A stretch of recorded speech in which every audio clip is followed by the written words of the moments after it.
right. Hello, everybody.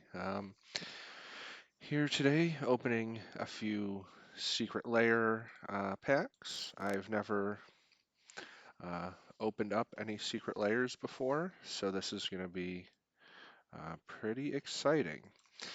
So the first one we have here of our three is going to be our Warhammer Age of Sigmar pack. I don't know why it's so much bigger than the other two. That's weird to me.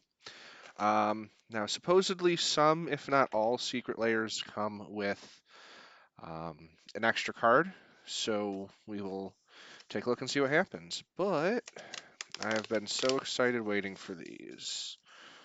This is the Era of War. This is the Age of Sigmar. Okay.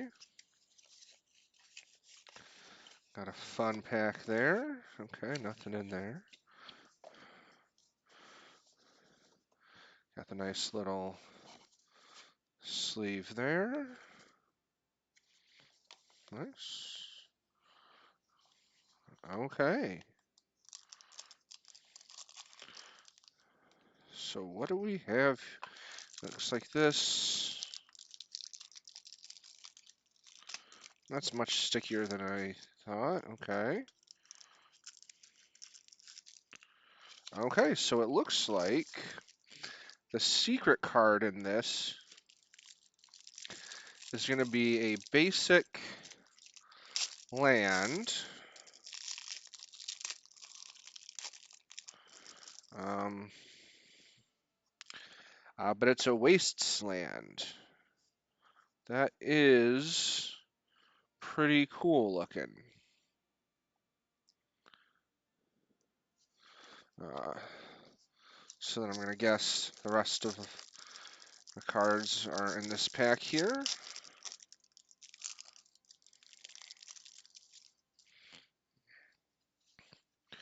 So we've got our first card, Blind Obedience, Enchantment, Extort. You can see the cards are bowing a little bit like all of the recent foils, making them a little bit harder to work with. But this is a full art foil. Blind Obedience, one white, one colorless. Enchantment, Extort. Artifacts and creatures your opponents control enter the battlefield tapped. That is a fantastic card. And very, very good looking. Okay. And then we got Neve Black Talon, which is a Denitha card. Also very nice looking. Uh, two colorless, a white. First strike, vigilance, lifelink, or an equipment spells you cast cost one less to cast. It's a good card. Archeon the Ever Chosen. Legendary creature, two colorless red drop for 3/2.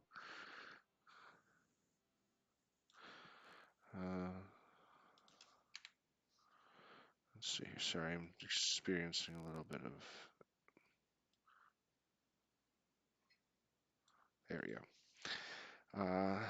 Whenever a warrior attacks, you may have its controller create a 1/1 white warrior creature token that's tapped and attacking. For Wooburg, untap all attacking creatures. They gain trample, lifelink, haste until end of turn. After this phase, there's an additional combat phase. Activate only during combat. That is a crazy ability. Now we have Star Drake here, Scourge of the Throne, which is why I bought this secret layer. Absolutely amazing for the foil. Um, it is a 2 red, 4 colorless for flying and dethrone. Whenever Star Drake attacks for the first time each turn, if it's attacking the player with the most life or tied for the most life, untap all attacking creatures. After this phase, there's an additional combat phase. That is crazy. But that card art is amazing. I like the foil on these. I wasn't sure if I would. I thought they might be too much, but the art really makes it pop here. And then we've got Gall Mazars, the Great Shatterer, Loxodon Warhammer. It's an equipment for 3 colorless. Equipped creature gets +3/+0, has trample and lifelink. Equip 3. Um, So I love the art on these things. Oh, Witch and the Wizard Lizard holiday present. Oh, shiny, thank you. Yeah. So I got kind of absorbed in opening these here. There are some very, very nice cards. Yeah, Big Hammer. That's a good one. Wow. Okay, these are definitely worth it.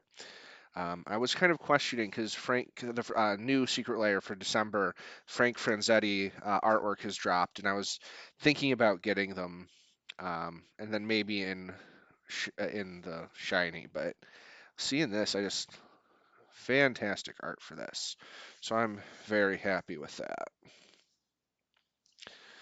So this was supposed to be a 1, 2, 3, 4, 5 set. We got our 6. So we've got that. Let's try our next Secret Lair.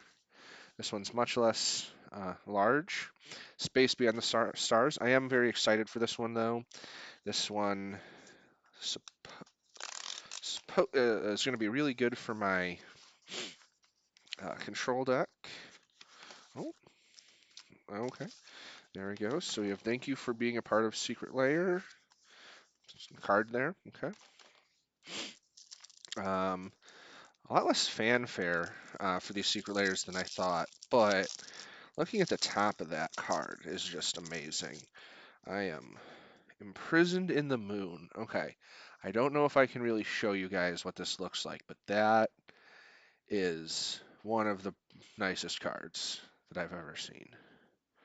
That is fantastic. Uh, Blue and 2 colorless enchantment aura. Enchant creature, land, or planeswalker. Enchant permanent is a colorless land with tap to add colorless and loses all other card types and abilities. Ah, yes, thank you for spending tons of cash. Yeah.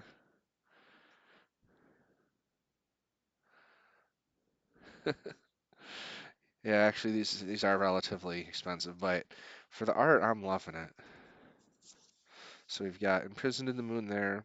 Stasis here. Oh man, these cards are amazing. They're very, very beautiful. Stasis, the card that everyone's going to kill you for playing. A blue and a colorless enchantment.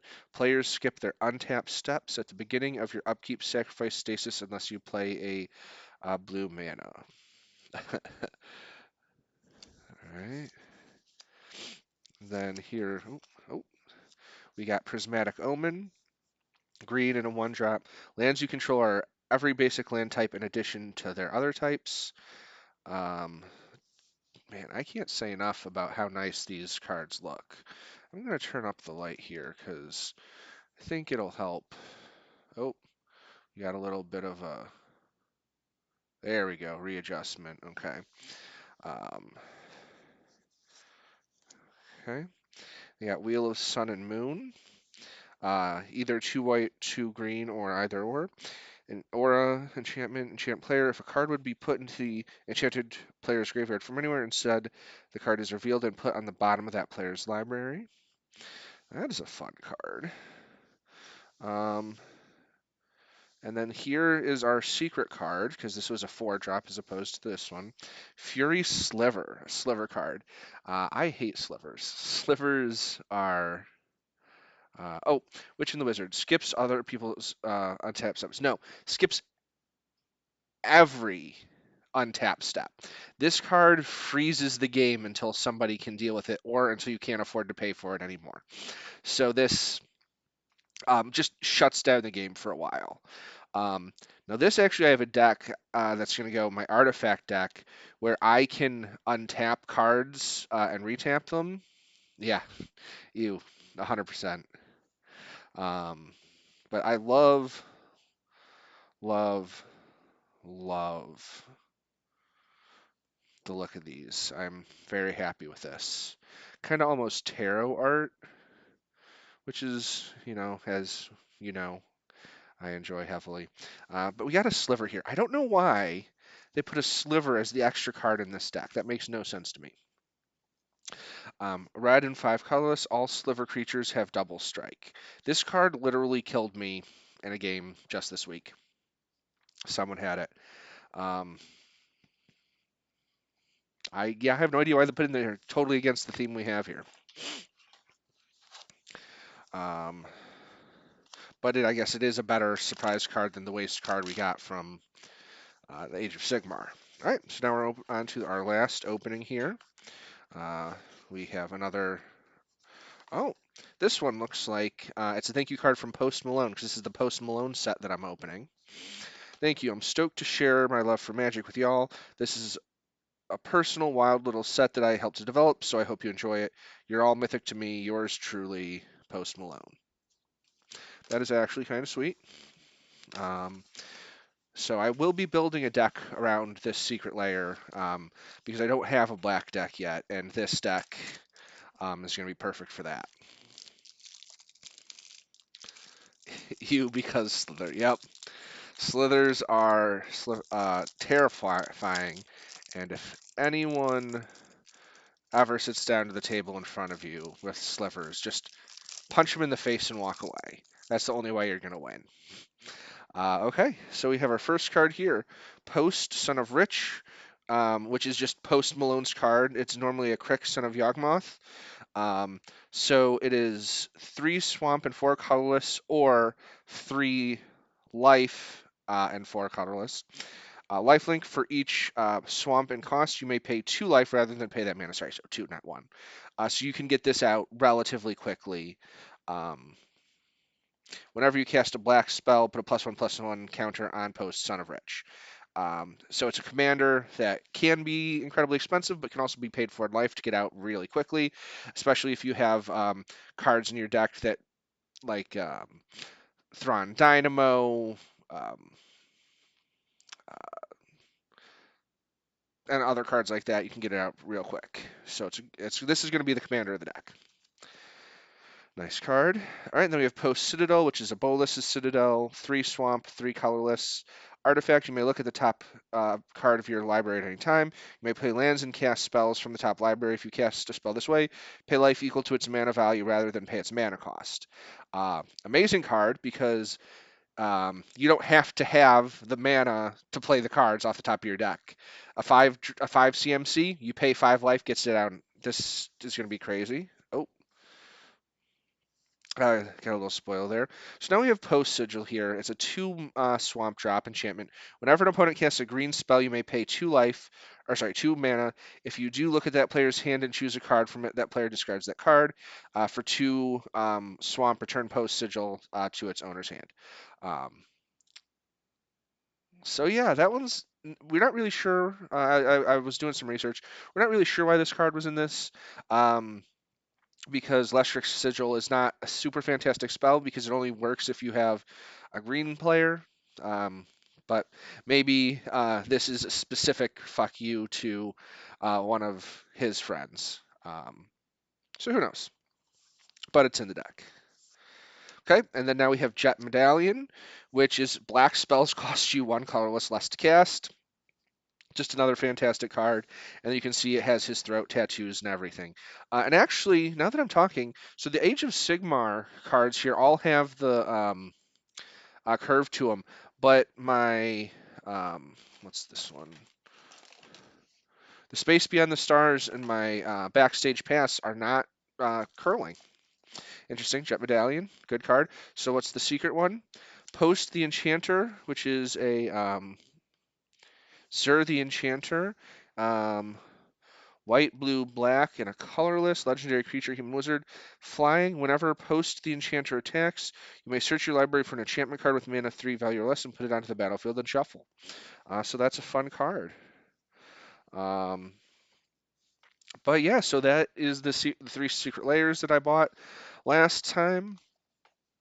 The foil on all of these is fantastic. The art on all of these is pretty amazing. Pretty amazing. Oh yeah, might be the card stock. No, it's a known issue with the Magic card foil cards recently. They're just the way they're doing them is causing them to pringle pretty badly. It's just interesting that one of my 3 sets got that. So that's the opening here. Um, I am very happy. I am interested to see, and we can go with this, what the value on some of these are. Because this Fury Sliver, okay, not showing. Let's.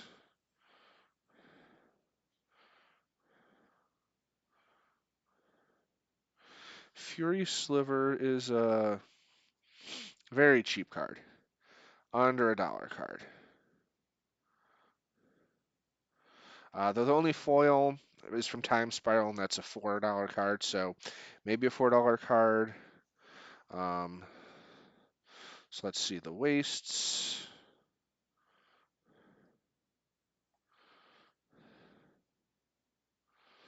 Oh, nothing. Okay, then let's try Zur the Enchanter.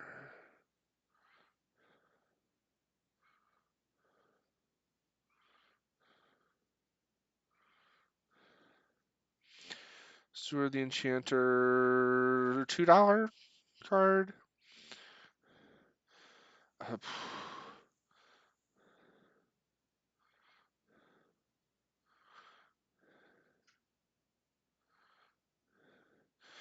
yeah, $2 card. So they don't add too much value to what's already on there. The extra cards don't, which is interesting because I heard in the past some of them added to the value. Um, so I'm very happy with these each for a different reason. I'm happy with the post Malone set because it's a lot of good value. The art is nice, but it's not amazing. So I would give the cards here probably a B. They're pretty amazing, but they don't all work together. If they were all something you could just insert into the same deck to make it super effective, I'd give it an A. But as it is, you're going to have to do a lot of work to put these in here. So I'm going to give the Post Malone set a B. Um, for the art of these is amazing, so I'd say an A for the art. They're not cards that you bought to put in a specific deck or to win. They're very specific cards. Um, that are going to be helpful, but it's just you buy them for the art like I did. Absolutely amazing. I cannot wait to put these in some of the decks. And honestly, this is really a C or a D by the Age of Sigmar. Nothing very good, but I really wanted that Star Drake. So I'm very happy with the Star Drake and how it turned out. So on like a pure value, I'd say D. There was no reason to buy it unless you wanted this card like this, which I did, which is why I got it. Um, so I'm very happy with my purchases for what I got here. Um, I would say that getting them foil was a good decision for the full art ones because the full art ones here are amazing as well. These ones over here that are not full art are still nice, but they don't get the as nice of effect. So if you're looking for it in the future, depending on how you feel about this, I might stick with full art ones foil, non-full arts non-foil, depending on what you're looking for. But all in all, I'm very happy. This is a very good opening. Has probably convinced me that I'm going to do some from this new Secret Lair because I really want that Frank Franzetta art um, and a few of the other things. But thanks for being around, everybody. If you have any questions about it, feel free to let me know. I will be back after I buy the Dominaria Remastered set. I will be buying a full collector's box and then opening up on Twitch here as well. Um, so be ready for that. I am very, very excited for that. I was thinking about buying 2 boxes, but I'm not. I'm going to buy the one collector's box for me to open because I feel good in that. Like I do that for me. I do that whether I was opening cards here or not. I was gonna do 2 because there's a lot of cards I like in there, and I kind of want to open 2. But at the same time, Wizards is with all the reprinting they're doing.